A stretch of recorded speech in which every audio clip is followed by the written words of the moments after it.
j'ai appris cette nouvelle avec consternation, comme une espèce d'effraction hein, violente, brutale dans la vie d'un mois d'août. Vous me direz que malheureusement, on a été tristement habitué à ce genre de tristes nouvelles. D'abord, qu'est-ce que vous voulez que je vous dise? La chose qu'on ressent sur le moment, c'est de penser à la victime. Hein, c'est une pensée de solidarité humaine. Hein. On pense à la victime et après, on se demande pourquoi. Alors, j'ai entendu plein d'intervenants instrumentaliser l'instrumentalisation, en quelque sorte, si je puis dire, hein, pour reprocher à celles et à ceux qui se posaient la question du pourquoi de mal se comporter, de troubler la peine. Alors que, il me semble, si l'on est authentique, après le moment de stupéfaction, après le moment de consternation, dans la vague de la peine qui s'installe, il y a la question pourquoi? Mais pourquoi? C'est-à-dire, il n'y a pas un être humain honnête qui, en présence d'un drame, ne se pose pas tout de suite la question du pourquoi. Et le simple fait de se demander pourquoi, on a un individu comme M. Castaner qui parle d'instrumentalisation. Mais maintenant, il y a une instrumentalisation de l'instrumentalisation pour empêcher le pourquoi. Voilà, ça, je trouve que c'est consternant, c'est à dénoncer, il faut le dénoncer, parce que si en présence des drames de toute nature, on ne se pose pas la question du pourquoi, c'est qu'on n'est pas authentique, c'est qu'on n'est pas sincère. Alors, je veux bien qu'on impose un délai de deuil de la parole, mais quand on est responsable politique, on n'a pas à fuir le questionnement. Et le questionnement, c'est quoi? C'est comment cela a-t-il pu arriver? Voilà, d'abord parce que ce prêtre était d'abord et avant tout fils de l'Évangile, fils de l'amour, fils de l'accueil. Euh, cette Église catholique qu'on critique tant, qu'on moque. Quand vous pensez que Jean-Michel Apathy a pu s'étonner qu'une chaîne de télévision consacre son espace à diffuser la messe du 15 août. Bon, alors, cette Église catholique qu'on brocarde, qu'on moque, là, elle donne une extraordinaire leçon d'authentique charité. Parce que là, ce n'est pas une délégation de charité. Là, c'est du contact humain au risque de la vie. Et ça, on ne peut qu'être admiratif.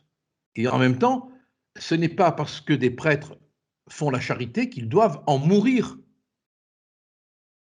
On n'est pas dans un pays en guerre. Et alors la question du pourquoi, elle s'impose comme un devoir.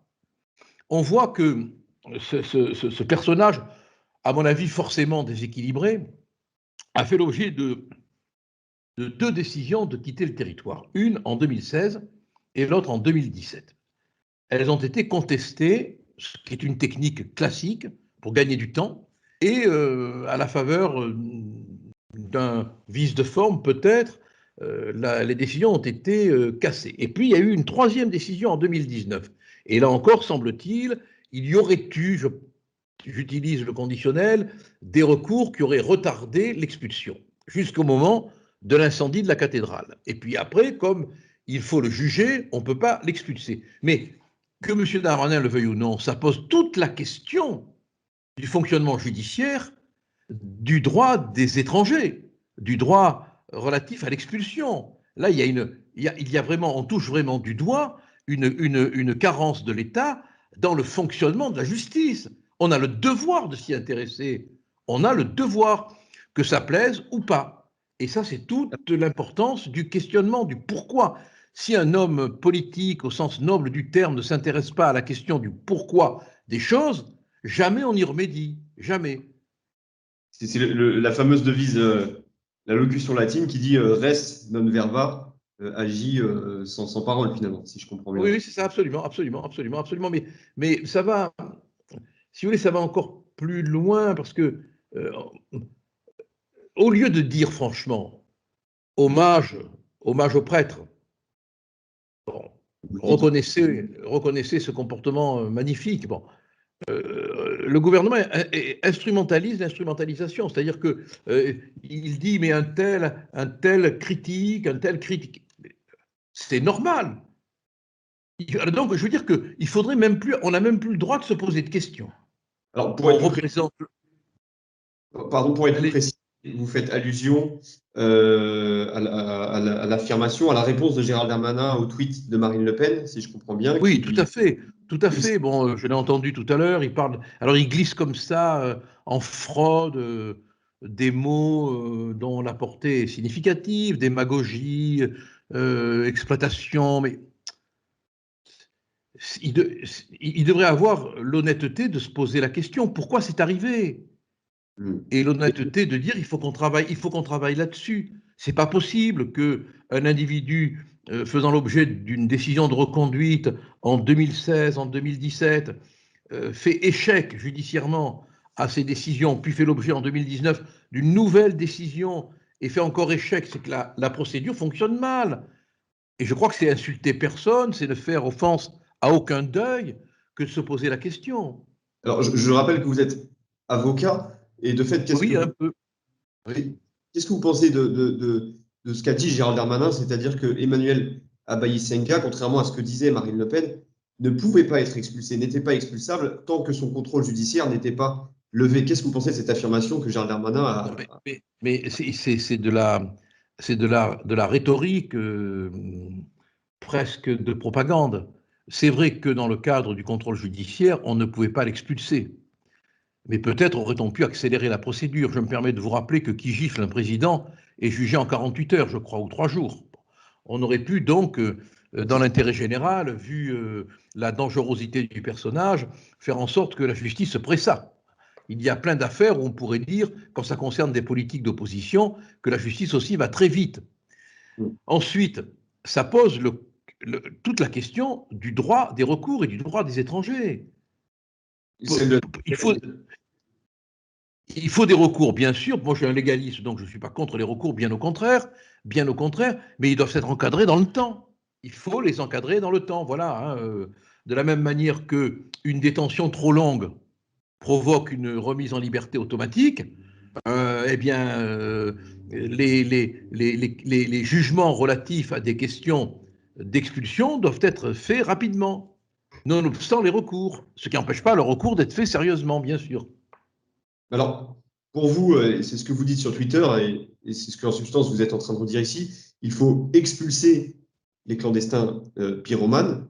Est-ce que quand vous dites ça, vous n'êtes pas en contradiction au discours humaniste qu'a porté notre pays? Et c'est-à-dire Ah du mais non, etc. non, non, non. D'abord, le premier humanisme, c'est qu'on ne tue pas ce prêtre. Enfin bon, il me semble, hein, je ne sais pas si vous me l'accorderez, cela. Hein. Bon.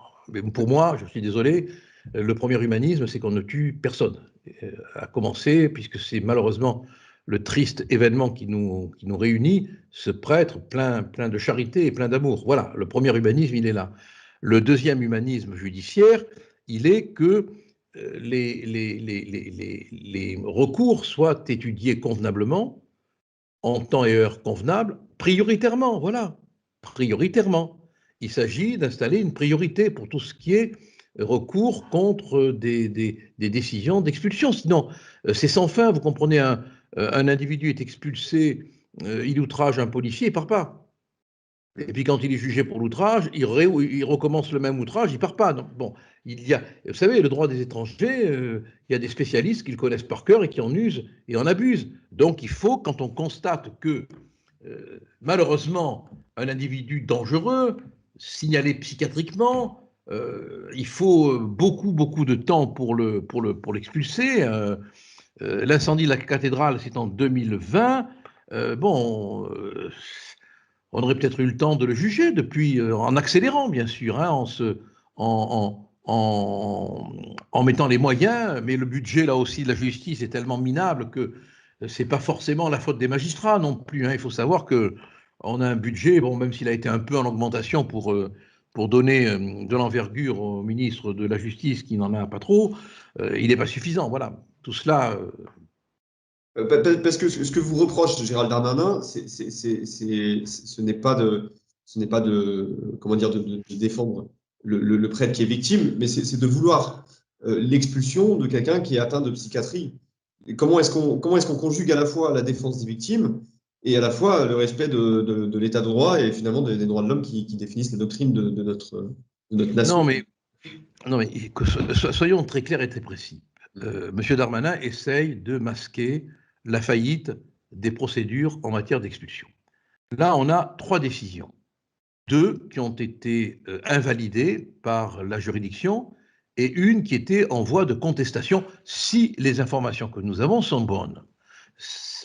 Dans l'attente, l'individu a mis le feu à une cathédrale. Dans l'attente. Petite bagatelle pour un incendie, et puis l'individu a assassiné dans des conditions qui, je pense, sont relativement atroces, un prêtre qui lui tendait la main, ce qui pour tout le monde, y compris pour les catholiques, est une blessure. Et on se rend compte que si le mécanisme d'expulsion dans le cadre du respect des lois avait été seulement accéléré, je dis bien, par des dispositifs d'enfermement dans le temps, il aurait été expulsé, si tant est qu'on y arriva. Si tant est qu'on y arriva. Parce que quand on voit que M. Macron avait promis un résultat phénoménal dans les expulsions et qu'on est loin de l'avoir, on peut quand même se poser des questions. Il avait pour objectif un taux d'exécution de 100% d'expulsion concernant les étrangers en situation irrégulière. C'est un article qui a été publié dans la journée par F de Souche. Aujourd'hui, le taux d'expulsion il est de 13,4% en 2020. 13,4% en 2020, pour être précis, ce n'est pas aujourd'hui. Bon. Et on sait qu'on n'est pas à la hauteur. Bon, donc, il y a je veux dire que monsieur Darmanin, il se sert du fait que, en raison de la procédure en cours, en raison du contrôle judiciaire, l'expulsion, certes, n'était pas possible. Mais il n'explique pas pourquoi il aura fallu tant de temps pour arriver à une situation d'expulsion définitive qui n'est pas encore là. Qui n'est pas encore là. Bon, moi je crois, je me trompe peut-être, mais je crois que ça mériterait quand même une réflexion. Oui, c'est ça. Parce que si cette réflexion nous l'avions menée et si elle avait abouti à une modification des textes, peut-être que ce prêtre ne serait pas mort. Alors, ce qui est assez étonnant, c'est que Gérald Darmanin donc, reproche à Marine Le Pen, donc la présidente du Rassemblement national, d'interpréter finalement ce tragique assassinat. On a par exemple Bruno Retailleau qui a émis un commentaire qui est à peu près en substance le même que celui de Marine Le Pen, à Oui, savoir. puis il y en a bien d'autres, il y en a bien d'autres. Mais là, M. Darmanin fait de la politique. Il est en campagne présidentielle. Mais lui, bien sûr, il ne fait aucune récupération. Aucune, bien sûr. Bien sûr, Pourquoi, aucune. pourquoi, à votre avis, il ne reproche pas à ces parlementaires qui s'expriment à peu près en substance, qui prennent à peu près en substance les mêmes propos que Marine Le Pen, pourquoi est-ce qu'il ne leur reproche pas à eux ces propos et il ne leur reproche pas une récupération politique, à votre Parce avis? que d'abord, il était avec eux il y a peu de temps. Il était encore parmi eux il y a peu de temps. Du reste, à l'époque, il critiquait vertement M. Macron. Et Bien sûr, ensuite, vous savez bien qu'il s'acoquine au moment des élections. Donc, il faut quand même, là, ménager un peu tout le monde. Bon, voilà. Alors, c'est quand même triste. C'est quand même triste au moment où il y a ce drame chrétien. Parce qu'on est quand même, si on peut se le permettre, on est quand même au cœur de ce que le christianisme signifie. Moi, ça me rappelle le passage des Misérables, où Jean Valjean arrive, et Monseigneur bienvenu, je crois. Qu'avez-vous fait Hum, des chants? pardon? C'est là qu'on reproche à Jean Valjean d'avoir volé l'argenterie et puis le prêtre a Voilà, vous voilà, fait des chants et voilà. ça le rassit devant les. Voilà, et le prêtre et l'évêque de Digne, lui, quand il est ramené par les gendarmes, lui dit, ah, vous avez oublié de prendre ce couteau. Bon, voilà, c'est c'est l'amour christique. Bon, mais ça c'est une dimension c'est une dimension qui fait qu'on se moque beaucoup des chrétiens en temps ordinaire. Hein. Bon, voilà. Voilà. Mais de l'autre côté, c'est pas parce qu'on est chrétien qu'on doit tendre l'autre joue. Hein. Hein. Du reste, il a jamais, dans la traduction en araméen, c'est pas l'autre joue, c'est ne pas se comporter en ennemi. La traduction est très différente, voyez-vous. Parce que vous parlez avec une certaine précision. Vous êtes catholique, Oui, Gilbert oui, je Collard? suis catholique, tout à fait, pratiquant, je l'assume et je n'ai nullement peur de le dire. Alors, comment est-ce que vous conciliez cette doctrine chrétienne, cette doctrine catholique qui est celle de l'accueil, qui est celle prônée par le pape François, avec une réalité sécuritaire qui est extrêmement grave, et on l'a vu encore aujourd'hui, malheureusement. Mais moi, je ne suis pas théologien, mais la charité chrétienne, elle est individuelle. Le bon samaritain, il téléphone pas aux associations subventionnées. Hein, il demande pas au service de l'État de venir lui donner un coup de main. Hein, il le fait tout seul. Voilà.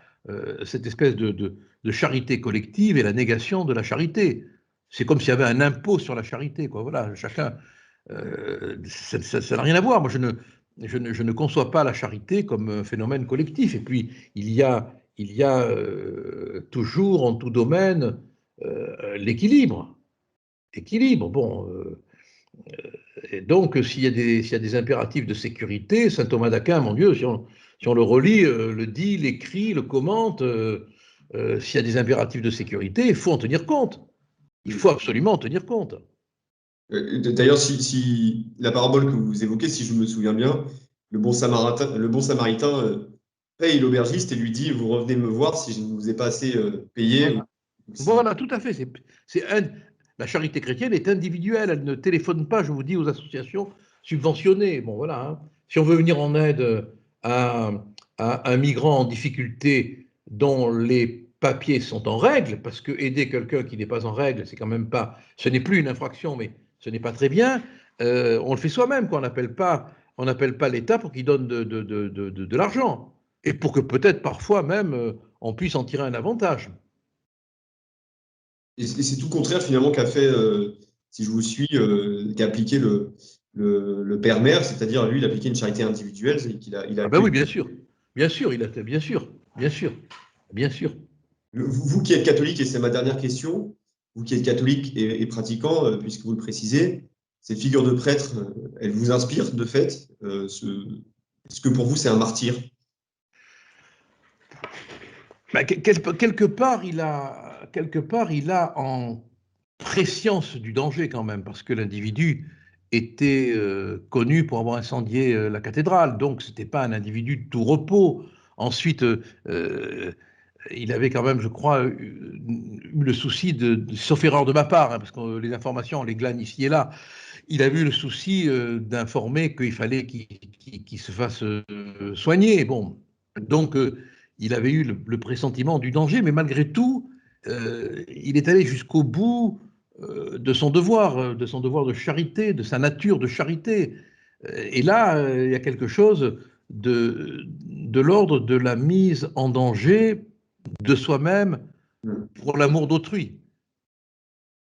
Mais s'il est mort, ce prêtre, c'est parce que l'État a